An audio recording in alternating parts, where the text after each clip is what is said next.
Faly miarabantsika tsirairay avy manaraka ny fandarana miomana eona amin'Andriamanitra ao. Soratsika ny tompon'ny fahasoavana. Andriamanitra fitiavana amin'ny alalan'i Jesosy Kristy Tompo, mbola mameantsika tompon'andro afaka handray ny hafany iray androany. Afatra izay amelobelona ny fanahintsika, amoky soantsika ary ampitoetra antsika tsara ao amin'ilay teny, satria izay mitoetra ao amin'ny teny hatramin'ny farany no hiara-hiakatra aminy eny amin'ny raon'lanitra rehefa ho avy eny amin'ny raon'lanitra Jesosy Tompo. Resitsika ny ten'Andriamanitra amin'ny Korintianina faharotoko faharoambinifolo, Korintianina faharotoko faharoambinifolo, andininy fahasivy. Korintianina faharotoko faharoambinifolo, andininy fahasivy. Nefa hoy izy tamiko, ampo anao ny fahasoavako, fa ny heriko dia tanterahana amin'ny fahalemena. Koa maika sitrako ny irehare amin'ny fahalemeko, mba hitoerany ny herin'i Kristy amiko. Amen. Ten'Andriamanitra tamin'ny teo aloha teo dia efa nampianatra antsika ny amin'ny hoe fahasoavana. Raha fitinina vetivety monjany amin'ny voambara tamin'ny fampianarana teo aloha ny amin'ny hoe fahasoavana, dia voalaza hoe fahasoavana no namonjena antsika amin'ny finoana tao amin'ny Kristy, ary tsy avy amintsika olombelona izany fa fanomezana avy amin'Andriamanitra, tsy avy amin'ny asa fa andrao isy irehare. Dia nazavaina ny hoe fahasoavana. Ny fahasoavana dia tsy inona fa zavatra anankiray nomena ho an'ny olona iray izay tsy mendrika ahazo an'iny zavatra iny.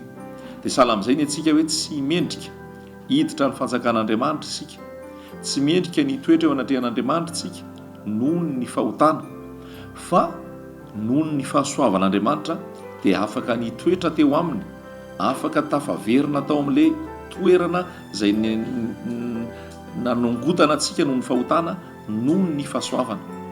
Ny fahasoavana dia Andriamanitra tonga nofo teto ambonin'ny tany, nidina na navitra ny olombelona mba hanatona azy.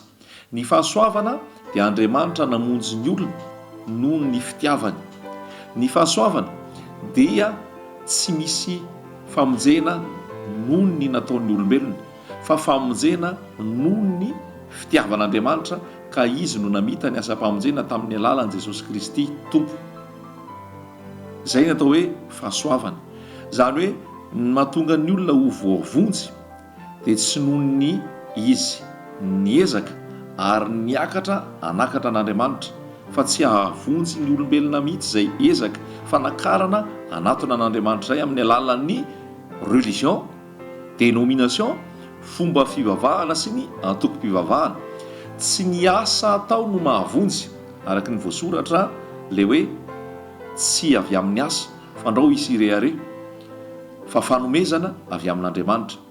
Tsy ny fandehanana any amin'ny toeram-pivavahana, tsy ny fandoavana fahafolo-karena, tsy ny fifadikanina, tsy ny hoe mihinana sakafo zao, sy ny mifady sakafo zao, sy ny hoe misaro-doha, na hoe tsy manao firavaka, na hoe mifidifidy fitafiana ho anaovana sy ny tsy azo anaovana no ahazona ny famonjena. Tsy izany velively ny famonjena, fa raha izany ny famonjena dia tsy nilaina no nahafatesan'i Jesosy Kristy teo amin'ny hazofijaliana, fa tsy noho ny ezaka sy ny zavatra atao no azona ny famonjena, fa noho ny famonjen'Andriamanitra atao amin'i Jesosy Kristy Tompo, ary ny takiana tamintsika avy eo dia finoana an' Jesosy Kristy mpamonjy, ary finoana fa velona izy ary mamelona ihany koa. Izay raha fitinina vetivety ny zaraina tamin'ny farany teo hoe fahasoavana ny namonjena, izany hoe manaiky an'ilay famonjena fotsiny, miditra ao amin'ilay famonjena dia miantehatra amin'izay. Dia rehefa fahasoavana ny namonjena dia toizana ihany hoe fahasoavana ihany koa no hitoerantsika mandra-piavana Jesosy eny amin'ny raon'lanitra. Tantaran'i Paoly ny voalaza eto amin'ny hoe ampo anao ny fahasoavako, fa ny heriko dia tanterahana amin'ny fahalemena. Dia ampaherin'ny tsirairay avy izay manaraka an'izao fandarana izao manoloana an'izao vaninandro iainantsika izao, satria betsaka ny fitsapana, betsaka ny ady, betsaka ny fizahan-toetra, betsaka ny ataoko hoe raha azo ilazana azy mihitsy hoe fahoriana mianjady amin'ny mpianatra ny Tompo, amin'ny zanak'Andriamanitra, amin'ny mpianatra Jesosy Kristy. Ary indraindray mila tao hitarika fahamoizam-bo, hitarika fahakiviana, hitarika fiemorana noho ny atao hoe fahavesaran'izay zavatra mitrangizay. Amin'ity androanyity dia miteny aminao indray ny tompo hoe mandrosoa mandrakariva ao aminy ary tsarovy fa le fahasoavany no mampijoro sy hampandroso anao mandrakariva. Ny zanak'Andriamanitra voalazan'ny tenin'Andriamanitra ato amin'ny asan'ny apôstôly toko 4:10. Asan'ny apôstôly toko 4:10 dia milaza hoe amin'ny fahoriana lehibe no hidirana amin'ny fanjakan'Andriamanitra. Asan'ny apôstôly toko 4:10 dia ny andininy 2:20 dia milaza hoe nampahery ny fanahy-mpianatra ka nananatra azy aharitra amin'ny finoana, sady nilaza fa tsy maintsy ho amin'ny fahoriana be no hidirantsika amin'ny fanjakan'Andriamanitra. Nampahery ny fanahy-mpianatra ka nananatra azy aharitra amin'ny finoana, sady nilaza fa tsy maintsy ho amin'ny fahoriana be no hidirantsika amin'ny fanjakan'Andriamanitra. Marina dia marina ny tenin'Andriamanitra, tsy miova ny tenin'Andriamanitra. Lanitra sy ny tany ho levina hoy Jesosy Tompo, fa ny teniko tsy mba ho levina. Ary rehefa milaza an'izay izy hoe ny hidirana amin'ny fanjakan'Andriamanitra maimaim-poana noho ny fahasoavana amin'ny alalan'i Jesosy Kristy, fa mandra-pahatonga an'izay fotoana hidirana amin'ny fanjakan'Andriamanitra io izy dia milaza hoe amin'ny fahoriana lehibe ny hidiranao. Satria nahoana ny amin'ny fahoriana lehibe? Manadio antsika ny Tompo. Ny fanahintsika dia voavonjy ary olom-baovao tsika ao amin'ny Kristy. Korintianina 2:5-7. Olom-baovao, lay fanahy, lay esprit zany, fanahy vaovao napetraka any an-danitra. Efesianina 2:2. Fa rehefa avy eo mbola misy asa be amin'izay avy eo atao ny fanahy masina mba anaiky an'iny fanavaozana iny koa ny aina, zany hoe ny âme. Ny âme zany dia le intelligence, ny fisainana, ny fihetsepo, ny toe-po, ny fomba fijery sy ny fomba fanao. Ny âme, ny aina sy ny tena, ny corps. Zany hoe mba hatateraka an'le famonjena ray manontolo, voavonjy ny fanahy masina madio marina eo anatrehan'Andriamanitra, fa mila ampitaina any amin'ny aina sy any amin'ny vatan'ny olombelona zay rehetrarehetra zay. Dia zay ny mahatonga antsika mandra-piavona Jesosy Kristy any amin'ny raolanitra, dia manadio antsika hatrany Jesosy, manefy antsika hatrany Jesosy, manamboatra antsika hatrany Jesosy, mamolavola antsika Jesosy, manadio antsika Jesosy mba ho mendrika ny fanjakan'Andriamanitra. Dia amin'iny fomba fanadiovana iny masy mandedy izy, tsy toy izy, zany hoe souverain. Matthieu 20:5 dia ozy izy hoe tsy mahazo manao zay tiako amin'ny hava aho. Dia any amin'ny Jeremia 9:20, Jeremia 9:20 dia misy fampianarana mihitsy koa lazainy nampianaran'ny Tompo ho an'ny zanak'Israely, ary tsika ihany koa zanak'Andriamanitra amin'izao fotoana hoe ny rany ny mpaminany nandeha nakany amin'ny mpanefy tanimanga, dia nidina tany amin'ny tranony mpanefy tanimanga izy, dia nanao ny asany teo ny mpanao tanimanga. Dia rehefa nanamboatra izy, dia rehefa avy eo nisimbainy indray ny vilany. Vakitsika mihitsy anie Jeremia 9:20, izao ny teny tonga tamin'ny Jeremia avy tamin'i Jehovah, mitsangana ka midina ho any amin'ny tranony mpanefy tanimanga, ary ihany no hampandrenesako anao ny teniko. Dia nidina tany amin'ny tranony mpanefy tanimanga aho, ary indro nanao ny asany teo amin'ny ankodina fanaovana izy. Ary raha simba ny vilany ataony, arak'izay mazana miseho amin'ny tanimanga eny an-tanany mpanefy, dia ataony vilany hafa indray, arak'izay tiany ny mpanefy tanimanga anaovana azy. Dia tonga tamiko ny tenin'i Jehovah nanao hoe mody tsy mahazo manao aminareo toy ny ataon'ity mpanefy tanimanga ity va aho, ny taranak'Israely, hoy Jehovah. Zavatra anankiray mila fantatsika dia zao: ho anahy, ho antsika zay nanaiky an'i Jesosy ho mpamonjy sy ho tompo, dia tsy tompon'ny tenantsika intsontsika, tsy tompon'ny fiainantsika intsontsika, fa manana tompontsika dia Jesosy Kristy. Ary hoariny amin'ny mpanefy tanimanga izy, ary tsika dia tanimanga. Ny tanimanga dia manana hevitra, manana fisainana, manana fomba, manana tanjona zay hoentiny amoahana iny tanimanga iny. Dia hoy izy hoe amboariny, dia rehefa tsy mety dia ravany ray, dia avy eo manamboatra indray izy. Dia hoy voalaza n'Andriamanitra matsin'ity taon'i Jeremia 9:20 ity hoe moa tsy tahaka ny fahefana ataon'ny mpanefy tanymanga va ny fahefanananako aminareo. Dia sahala amin'izay koa ny amintsika zanak'Andriamanitra, Romanina 9:7-20 hoe ny zavatra rehetra dia miara-miasa asoa izay tian'Andriamanitra. Tia nampaherezana antsika zany zay hoe Andriamanitra manana asa fanatanterahana antsika, ary io asa fanatanterahana antsika io dia ny fomba rehetra no ampiasaina amola volana anamboarana mba homendrika an'ilay fanjakantsika rehefa ho avy any amin'ny raon'andro Jesosy. Dia izay ny voalaza amin'izany rehetra izany hoe amin'ny fahoriana lehibe no hidirana amin'ny fanjakan'Andriamanitra. Dia raha raisitsika ihany ten'Andriamanitra manazava an'izay hoe toe-piainan'ny kristianina izay hoe be da be ny zavatra ampandaloviny tompo antsika mba ho voadio tsara tsika, mba homendrika amin'ny fanjakan'Andriamanitra tsika, na ny fanahy, na ny aina, na ny tena. Dia ao amin'ny Timoty ihany koa tsika dia mahita fanambarana sahala amin'izay. Timoty voalohany 2:7-12. Timoty 2:7-12. Timoty 2:7-12 dia zao koa ny voalaza ao. Ahoana hoy ny voasoratra? Eny, izay rehetra teo velona amin'ny toe-panaraka an'Andriamanitra izay ao amin'ny Kristy Jesosy dia enjehina. Zany hoe ho an'ny mpino dia be da be ny zavatra miantra: fanenjehana ataon'ny olona, fanaratsiana, fanendrikendrehana, fisedrana olana, zavatra maro mianjady, tsy noho ny fahotana ataontsika, tsy noho ny faratsiantsika, fa itsika mitoetra amin'ny tenin'Andriamanitra, mitoetra amin'ny fahamasinana, mitoetra amin'ny tao anaty an'Andriamanitra, fa Andriamanitra mampiasa ny zavatra rehetra foana anefena sy anamboarana antsika. Dia zay nahazo an'i Paoly ato amin'ity Korintianina 2:12 ity: nangataka izy tamin'ny tompo, intelo aho izy nangataka hoe tompo, esory amiko ty tsilo ity, etsory amiko ty zavatra mavesatra amiko ty. Fa ny tompo ny teny tamiko izy hoe aho anao ny fahasoavako, fa ny heriko dia tanterahana amin'ny fahalemena. Zany hoe nisy fangatahana nataon'ny Paoly tao anovana ny toetra raha eo amin'ny fiainany, anovana ny zava-misy teo amin'ny fiainany, ary nangataka intelo tamin'ny tompo aho izy mba hialana zany amiko. Fa hoy ny tompo hoe ampy anao ny fahasoavako, fa ny heriko dia tanterahana amin'ny fahalemena.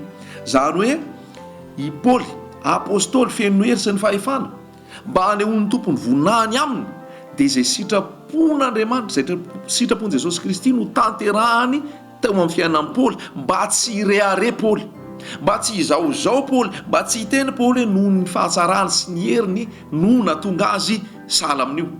Ary miteny motsy moa izy ao amin'ny epistily nysoratany ao hoe ny fahasoavan'Andriamanitra mahatozao tia nampaherezana antsika ihany koa ry havana malala ao amin'ny tompo amin'izao taona 5:12 zao, betsaka ny ady.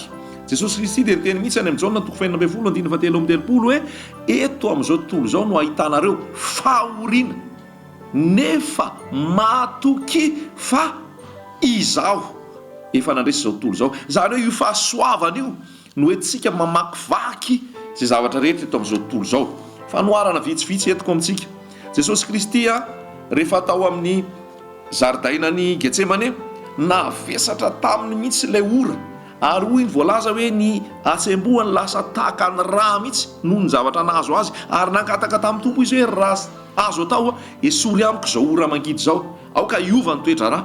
Fa ny tompo no tsy nanova ny toetra rà, fa rehefa teo amin'ny zavatra nitranga dia nivavaka dia nivavaka dia nivavaka mafy Jesosy, arakaraka ny zavatra niatra taminy ne mafy mivavaka nataon'i Jesosy. Fampianaranao antsika mpino ihany koa izay, manoloana ny ady mafy sy ny ady sarotra mahazo antsika, dia aoka tsika tsy ao amin'ny fimonomonomana sy ny fahakiviana, fa aoka iny fimonomonomana sy mety hoe fahakiviana iny hivadika vavaka eo anatrehan'Andriamanitra, vavaka fifonana, vavaka fisaorana, vavaka fiderana, araka voasoratra hoe misaora amin'ny zavatra rehetra, fa zany sitrapon'Andriamanitra ho anareo amin'ny Kristy Jesosy. Dia tena hoe ho vavaka, tena hoe fametrahana fitokisana aminy, fa arakaraka ny vavahan'i Jesosy, Andriamanitra naniraka anjely nanohana an Jesosy ahafahany miatrika an'ilay ora mangidy, ary dia vitany hatramin'ny farany teo amin'ny hazo fijaliana ny famonjena.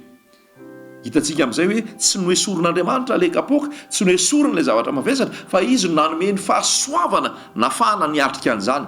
tsy tak'izany koa vyany nahazo any daniela zay nalasaka tao andavaky ny liona tsy hoe nesorona ny liona ary ny foanana ny lavaky ny liona fa teo ihany ny lavaky ny liona teo ny liona ary nalatsaka tao mihitsy daniela tsy azo ny sakanana fa Andriamanitra tao amin'ny fahasoavany no nampiasa ny heriny magaga sy ny fahefany ary iny fahasoavan'Andriamanitra iny no nampiombona ny vavan'ny liona tsy hinana any Daniela.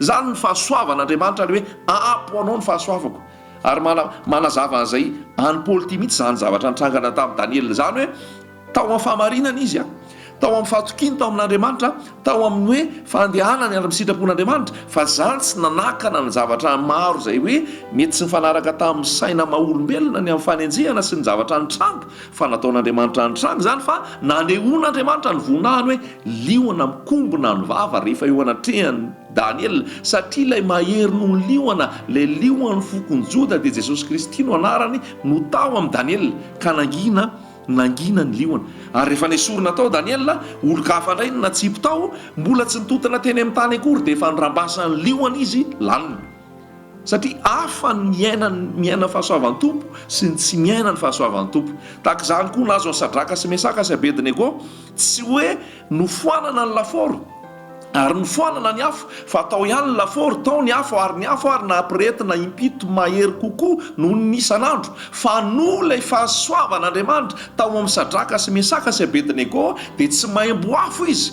nanatrika an'izany afo zany ary tsy nikarainko na ny volondohany ny akazony tsisy may satria nahoana apo azy ny fahasoavan'i Jesosy Kristy ary hita tamin'izany tantara zany hoe telo izy nalatsaka tao fa efatra no hita tao ampaherezana antsika izany lalasaina bavy hoe zay rehetrarehetra hitondran'ny tompo antsika tsy hahafaty antsika izany tsy hahafaty antsika izany fa mpitoetra antsika tsara ho madio ho masina ho marina ary anehoany tompony vonahany isan'andro amin'ny fiainam-panahintsika dia ampaherentsika mihitsy amin'izany aza miembotra aza miodina aza mionomonina aza ny mametsina an'Andriamanitra fa isaora izy misaora an'Andriamanitra amin'ny zavatra rehetra inoy hoe ahapoany fahasoavanao tompo hoy voalaza ny Isaia hoe raha mihita ny rano ianao dia tsy hanafitra anao zany ny ony raha mamaky ny afo ianao dia tsy ho may tsy hoe ho foanana ny ony tsy hoe ho foanana ny rano tsy hoe ho foanana ny afo fa eo ny afo eo ny ony eo ny rano fa rehefa mihita an'izany dia misy miracle misy zavatra extraordinaire raha ny lozika n'olombelona rehefa mihita ny ony dia safotra rehefa mihita ny rano dia rendrika raha ny lozika n'olombelona rehefa mihita ny afo dia may fa ny lozika n'Andriamanitra lay fahasoavana ambony indrindra rehefa mihita ny afo dia tsy may mahereza raha lasaina bavy mahereza ray aman-dreny mahereza ry zoky mahereza ry zany mahereza zay rehetrarehetra ao amin'ny Jesosy ao amin'ny sahanasa mafy ny ady mafy ny fanenjehana mafy ny fitsapana mafy ny fizahan-toetra fa normal zany rehetra zany satria izay ny voasoratra mety hisy teny aminao hoe tsy normal zany fa ianao ve manana an Jesosy dia zany ny zavatra rehetra mitranga normal dia normal zany satria amboariny tompo isika mba hitovy endrika aminy ary rehefa amboariny isika dia tsy mitsitsitsitsy izy tsy manavaka fitaovana sy toerana izy fa zay tiany ampiasaina fa hoy izy hoe zaho tsy andao anao na foy anao akory fa apo anao ny fahasoavako mahereza tomoera tsara ao amin'ny tompo fa ny tompo manana hevitra heverana dia hevitra tonga fiadanana fa tsy loza mba hananana fanantenana ny amin'ny farany mba rehefa tonga ny fandresena tonga ny ataoko hoe fahombiazana fatafitana sy fiakarana eny amin'Andriamanitra dia tsy hitentsika hoe noho izaho fa hitentsika hoe no le fahasoavan'Andriamanitra tato amiko ary no izy rery ihany izany rehetra zany fa za dia miondrika manetry tena ambany dia ambany fa ny anarany izy no mena voninahitra fa izy no aviany zavatra rehetra izy no miazona azy izy no atony izy ane no mena voninahitra Jesosy Kristy no anarany fa nitaona azy Jesosy namonjy azy Jesosy miazona azy Jesosy ary betsaka ny zavatra maro lalovana sedrana fa ao foana ny fitiavan'i Jesosy ary tsy hanenenako